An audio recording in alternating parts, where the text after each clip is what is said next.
I've heard people ask, is it okay to pray for yourself? And if so, how? And that may seem like a really obvious question. Of course you should pray for yourself. But I think there are actually questions behind the question that cause people to wrestle with this idea. What I mean by that is it may seem obvious. Okay, yes, of course, you pray for people, you pray for yourself.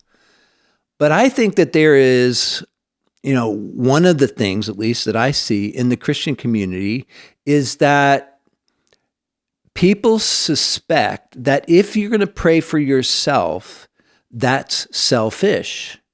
And you ought not to be selfish. Now, I don't think that's an accurate message, but I think that is communicated, maybe even just subtly, that people ought not to pray for themselves because that's selfish and it's self-absorbed, it's narcissistic, and you want to avoid that, of course.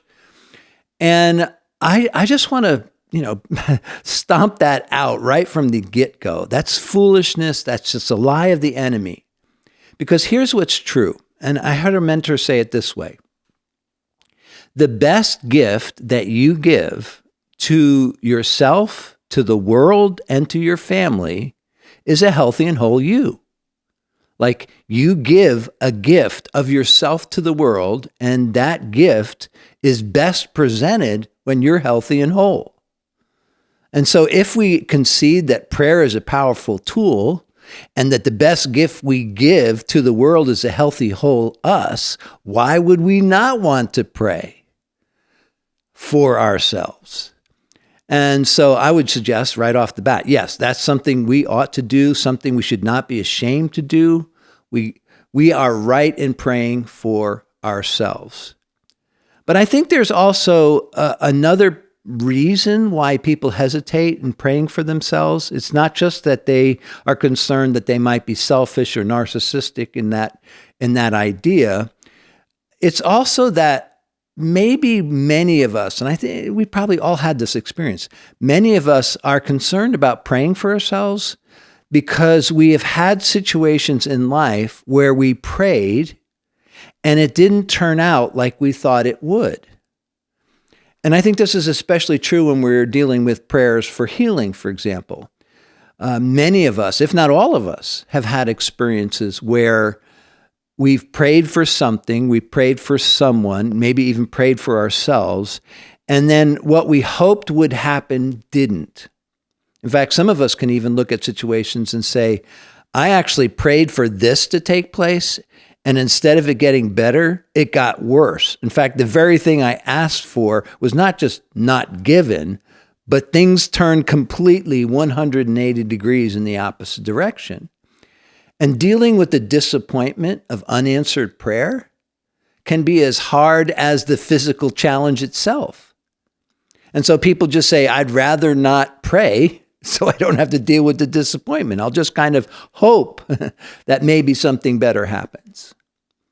And I just want to suggest that although I understand that completely, and there have been seasons in my own life and in my own health journey where I found myself feeling exactly the same way, hesitant to pray because I don't want to be disappointed with the answer that may come.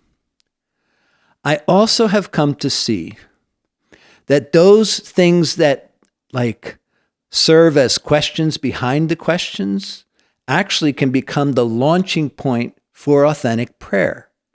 In fact, let me give you an example.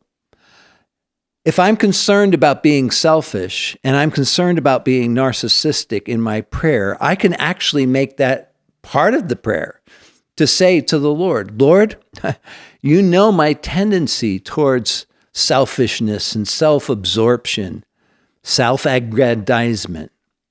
You know those things about me.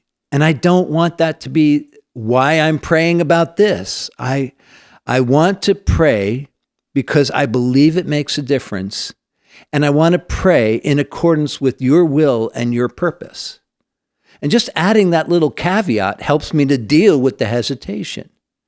Similarly, with disappointment, I can say, Lord, you know how I've been about this, and that I'm afraid to pray because I may be disappointed again, and I don't want to be disappointed. That's as hard to deal with as some of the challenges I'm facing. dashed expectations. God, help me. I don't want to have to deal with that. And so then, as I make that part of my prayer, I find myself being able then, with some positivity and faith, to say, okay, now that I've laid those out, Lord, would you hear my prayer? Would you heal my body? Would you give me insight into what I can do to be better at this and to process it more effectively? And when I do that, I find that the scripture is true, that the prayers of righteous men and women, which I have because of what Christ has done for me, avail much, even as it relates to me.